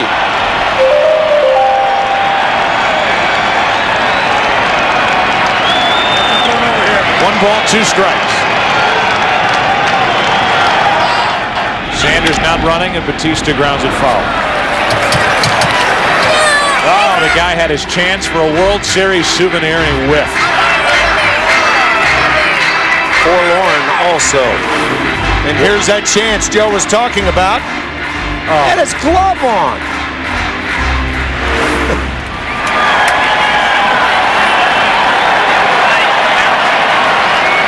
Security guard saying the same thing. You bring the glove and then you don't make the play. I can't help you. 1 ball, 2 strikes still on Batista.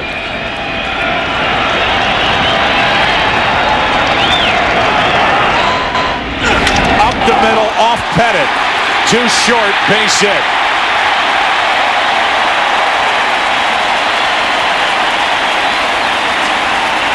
And time to check on the 29-year-old left-hander. The next to last start of the season, the regular season, Ben Grieve of the Tampa Bay Devil Rays hit Andy Pettit on the left forearm. A lot of hitters hit the ball back through the box against Pettit. It appeared that it was the right knee, right above the right knee, and the Yankees are hopeful that it's muscle, not bone, and it appeared to be.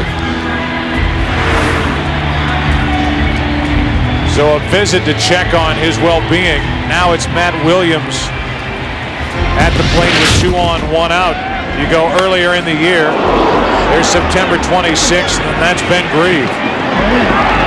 Pettit had to leave that start, getting hit right above the pitching elbow.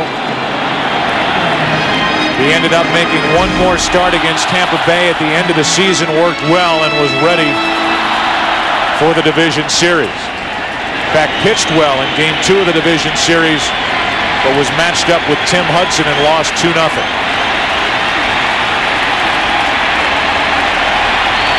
Won twice in the ALCS, trailing here in the World Series.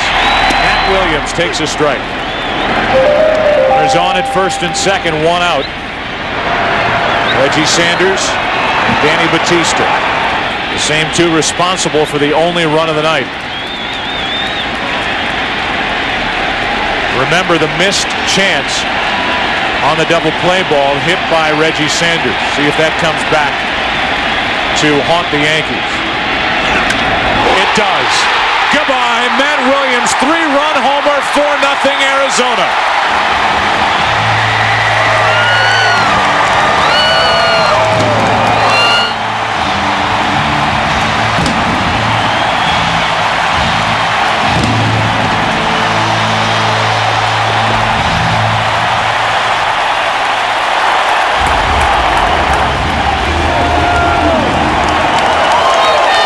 Blaming on Rio Williams as Matt gets his first of this postseason. That movie made in 1984. If it were made today, it'd be Blame It on Pettit. They were booing him in the division series. Now they're standing for him in the World Series. Man.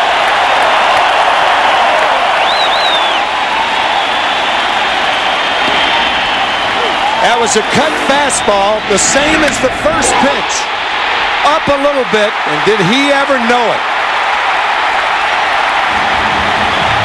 Crushed into left field. Now Grace grounds to second. 2 out in the inning.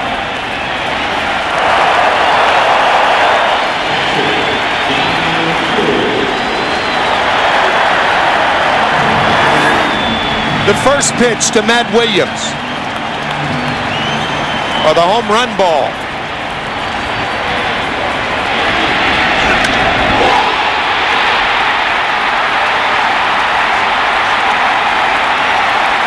A night of so many terrific pitches from Pettit. He flips a mistake to the plate, and Matt Williams was waiting for it.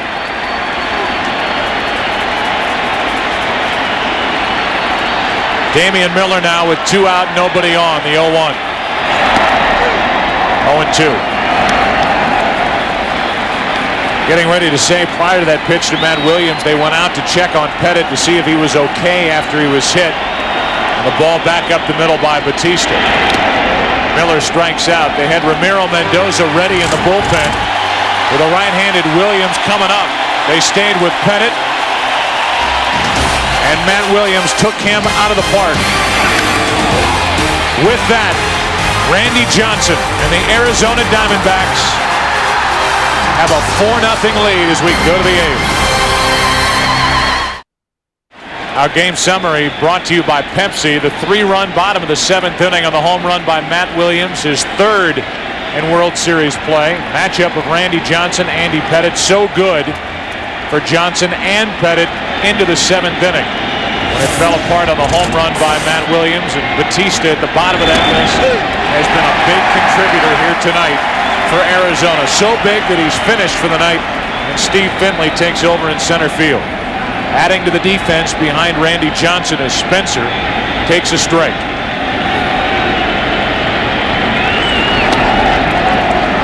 One ball, one strike.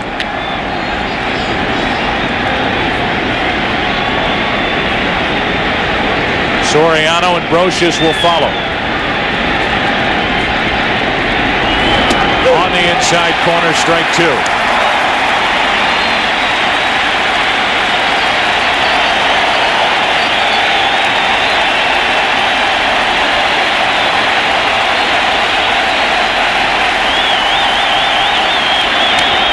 To the right side and through. A base hit. Spencer on to start the 8th.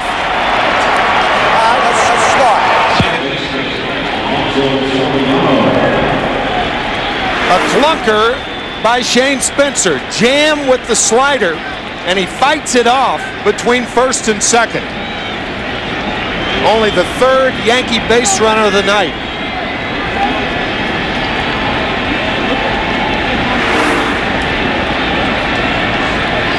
So Spencer's aboard and Soriano will bat. The rookie has struck out twice. It's in the 3rd, once in the 5th. And Miller, a good play to keep that at the plate.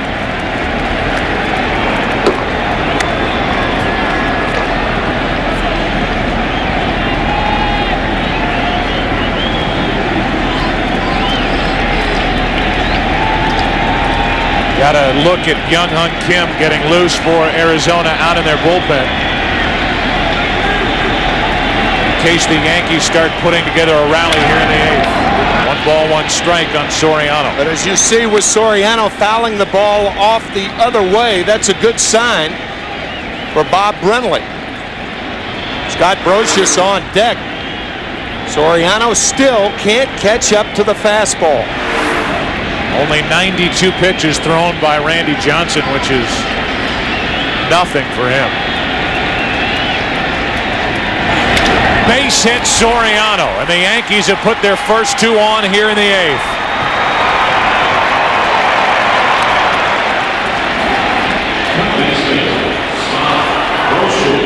So 2 on with nobody out, and Brosius coming up. Fastball lowered about mid-thigh high, hammered into left field. That's the best ball the Yankees have hit tonight. So Bob Brenly seeing Soriano not catch up to the high fastball and catching up to that thigh-high heater inside as Kim continues to warm. And remember, as Kim is getting loose for Arizona in their bullpen, the Yankees have Paul O'Neill, Tino Martinez, and David Justice available on their bench. That's why Luis Sojo is on the on-deck circle as a decoy. Joe Torre would love, if Scott Brosius gets on, Joe Torre would love to see Kim come in the game. I don't think Brenly's going to bite. Brosius checked it, ball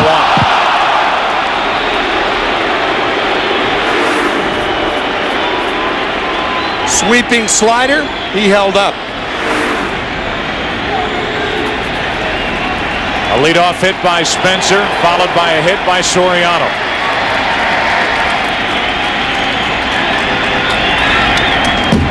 One ball, 1 strike on Brosius. So the Yankees had 1 hit through 7 innings and put back-to-back hits together here in the 8th.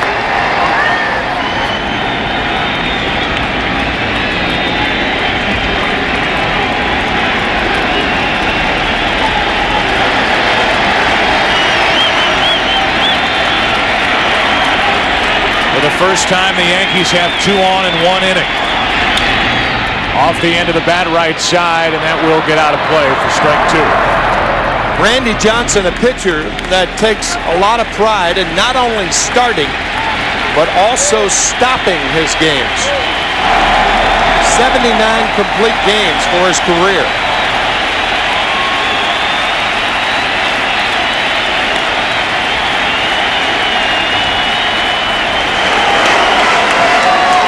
Brosius 1 out of 5 in this World Series.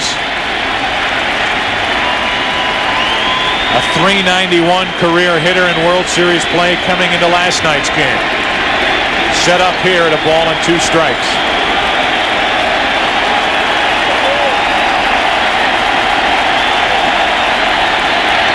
One out.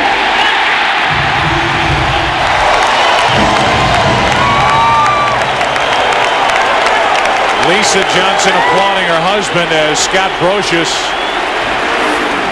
lost his temper after being rung up on this pitch on his way back to the dugout. Right on the corner. And once again, Johnson not only throwing hard, but his location has been near perfect. Randy Johnson gets a visit from Bob Welch, his pitching coach. Here is Randy talking about his desire every time he takes the ball to go all 9. One common bond that myself and Kurt both have is we take a great deal of pride when we get the ball on that 5th day. We've mentally and physically prepared ourselves to go 9 innings. And in order to do that, a lot of preparation has to go into that. But we feel like we haven't quite done our job if we haven't gone 9 innings. I mean, you got position players that in 162 games are playing 140, 150 games. Why can't a pitcher go out there and pitch 9 innings? Well, it doesn't work that way, but I take a great deal of pride in doing that, in finishing when I start. He's in the 8th inning here tonight, pitching with 2 on, 1 out, and pitching with a 4-run lead in the 8th. Brocious is still yelling out at Mark Hirschbeck, the home plate umpire. Here's Luis Sojo with only his second at bat of the postseason. He's been a good luck charm for Joe Torre over these postseason years, including the game-winning hit in Game 5 of last year's World Series at Shea Stadium. Batting against Randy Johnson and now behind on the count 0-1. 3 game-winning hits this year, even though that is not an official statistic anymore.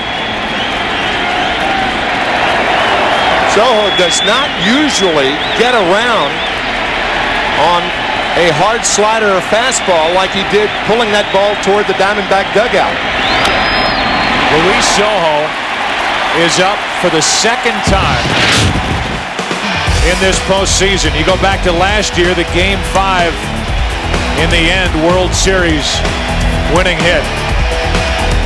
Getting out lighter, and these are all the game-winning hits this season that Sojo has put together for Joe Torre, and it is the reason that he is active and on the roster. Bobby Valentine, the Mets manager, part of the Roberto Clemente Award presentation to the city of New York prior to tonight's game. Watching as Sojo waits for an 0-2 pitch.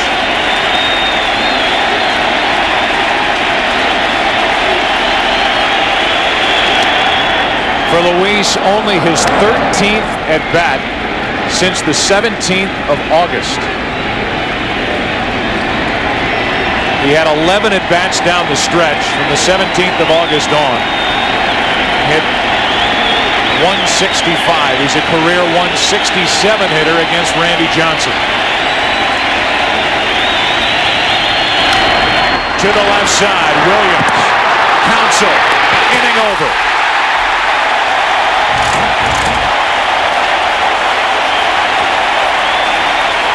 No magic in that Sojo bat tonight. The 5-4-3 double play to end the top of the 8th. The reaction from Johnson. The reaction from Schilling. Bottom of the 8th, Game 2, 4-0 Arizona.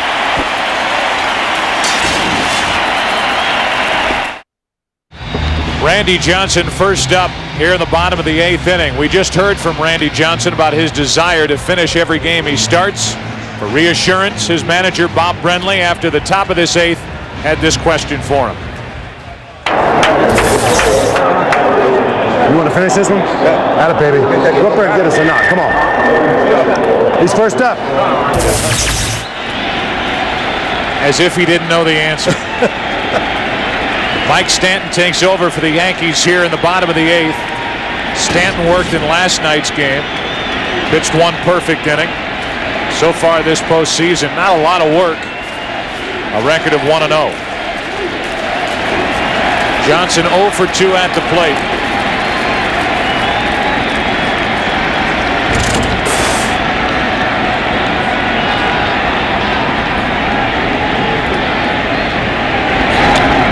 Ball 1 from Stanton. Mike Stanton has very short fingers, and he's only been throwing the splitter for about 3 years. So in an effort to stretch out his fingers, he will start with the ball in his bare hand with the splitter grip. He does that to stretch the index finger and the middle finger out, but changes it when he goes in the mitt.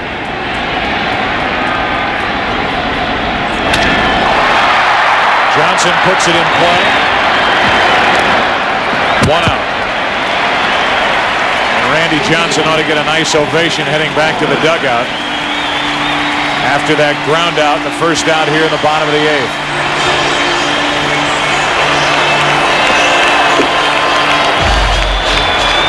So far for Johnson, a 3-hit shutout.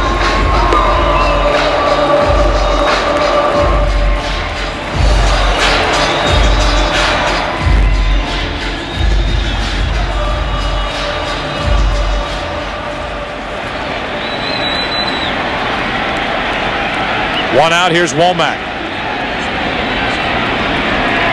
Randy Johnson threw a 3-hit shutout in Game 1 of the NLCS here against Atlanta.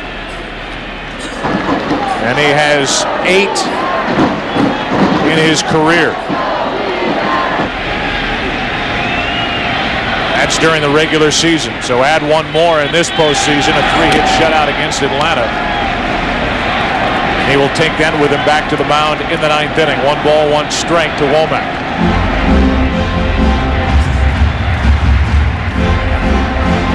Of course, the Yankees had not scored a run, but that double play ball hit to Scott Brocious in the bottom of the 7th inning. The ramifications of that, they don't complete the double play.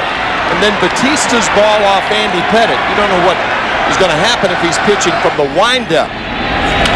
But with Derek Jeter not protecting at second base, not cheating towards second to make the double play, perhaps Jeter could have fielded that ball. And then Andy Pettitte and the Yankees are out of the inning. It's still a 1-0 ball game. But that was, you mentioned it, Joe, the last half inning. That was a key play in this ball game. Scott Brocious unable to turn the double play. 1 ball, 2 strikes on Womack. 1 out, nobody on, and now 2-2. It cost the Yankees at least 1 run with Sanders reaching, and who knows what the inning would have brought with 2 out, nobody on. Counsell waits to hit next. You get the double play, you're not pitching under duress. Here's a 2-2 to Womack. To the right side. 3 hops to Soriano. 2 out. Here's what we were talking about. Nobody out. Hard hit ball to Brocious. Momentary bobble. High throw by Soriano. And now the base hit off Andy Pettitte's right leg. Set it up for the home run by Matt Williams. A 3-run shot to make it 4-0. Bob Brenly has stayed with Matt Williams in this postseason. Talked about how the fans here were booing Williams during the division series. Bob Brenly staying with him over at 30. He doesn't have the range that he once had, but he still has the hands. And not only does he have the home run in this game, but he has been busy and he has played flawless defense behind the pitching of Randy Johnson. Counsell hitless tonight. Matt Williams, a player who as a minor leaguer learned how to field ground balls by strapping ping pong paddles to his hands, receiving ground balls to soften the hands, give with the ground ball, and it's turned him into a 4-time Gold Glove Award-winning infielder. He signed as a shortstop off the campus of UNLV. 2 out, nobody on, no balls, 1 strike. Counsell takes ball 1 from Stanton in the 9th inning. It'll be the top of the order for Randy Johnson. Knobloch, Velarde, and Jeter. If anybody gets on, Bernie Williams.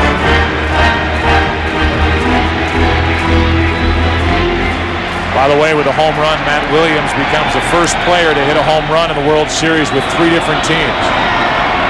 89 with the Giants, 97 with Cleveland, and then the 3-run shot here in the 7th inning tonight for Arizona. A 1-1 to Counsell. 2 balls and a strike from Stanton. Your comments about Matt Williams brings a curious thought of what ping pong players do to get ready for ping pong games. Old baseball gloves. Yeah, right. Makes sense. 2 balls and a strike on Counsell. Struck out twice and grounded out. Slicing down the left field line. Knobloch is not going to be able to get there. Foul, 2-2.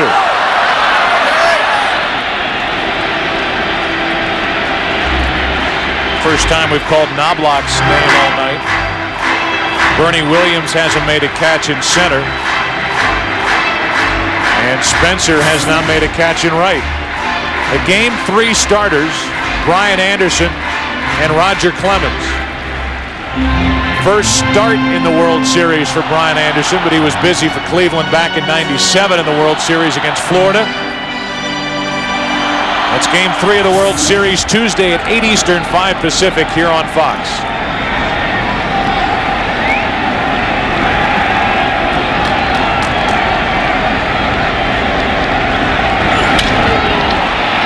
Catchable for Knobloch, and the Diamondbacks go in order in the 8th. Bob Brenly asked Randy Johnson if he wanted to finish this one. He'll get his chance. 9th inning, 4-0 Arizona. Randy Johnson will try to throw the complete game. Right now, a 3-hit shutout. He'll face the top of the lineup for the Yankees. Last complete game shutout, the '93 World Series. Game 5, Curt Schilling doing it for Philadelphia against Toronto. His rotation partner, Randy Johnson, trying to throw one here tonight.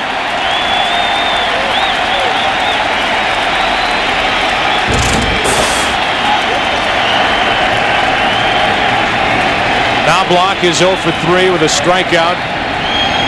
He's flied to left. He's popped up on the infield, and he takes a strike. The last complete game 3-hit shutout in World Series play. Orel Hershiser, game 2 of the 1988 World Series, a 6-0 win over Oakland. The 0-1. Into right field, Reggie Sanders. 1 out. Only the 103rd pitch of the evening. Jerry Colangelo, the managing general partner of the Diamondbacks, happy for 2 deals that he made. One, a trade for Curt Schilling last year, and the signing of Randy Johnson as a free agent 3 years ago. Here is Randy Velarde, hitless plus a walk. Strike 1. Randy Johnson has allowed 3 singles, 1 walk. He struck out 10.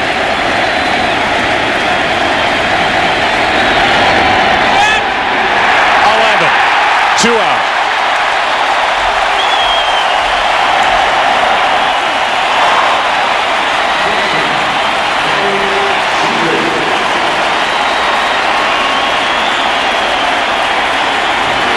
Bob Brenly asked Randy Johnson if he wanted to finish. Well, he's 1 out away.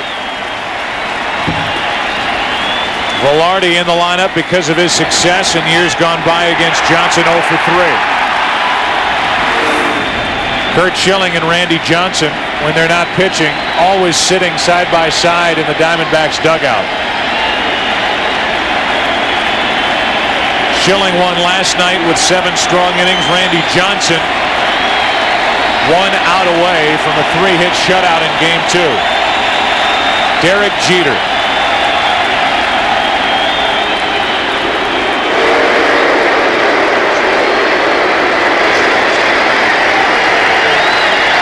We will attempt to stay here for interviews after this game as Jeter takes ball 1.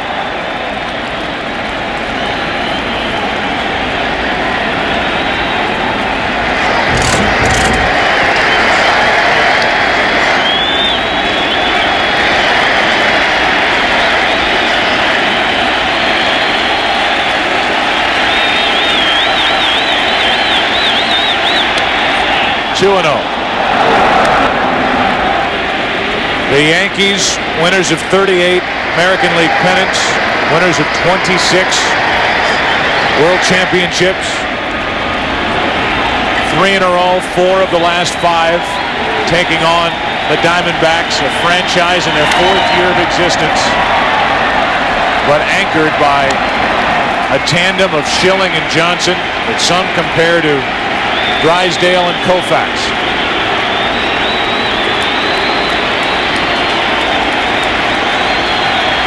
Came on the air talking about the old and the new. The old being the Yankees, the new being the Diamondbacks, and the new 1 out away from going up 2 games to none.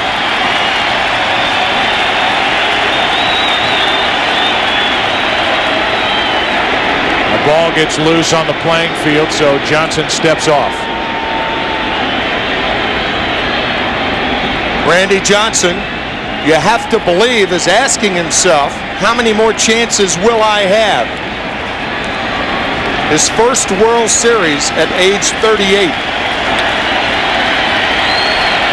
His 111th pitch of the night is his last. Diamondbacks win it 4-0. They're up 2 games to none.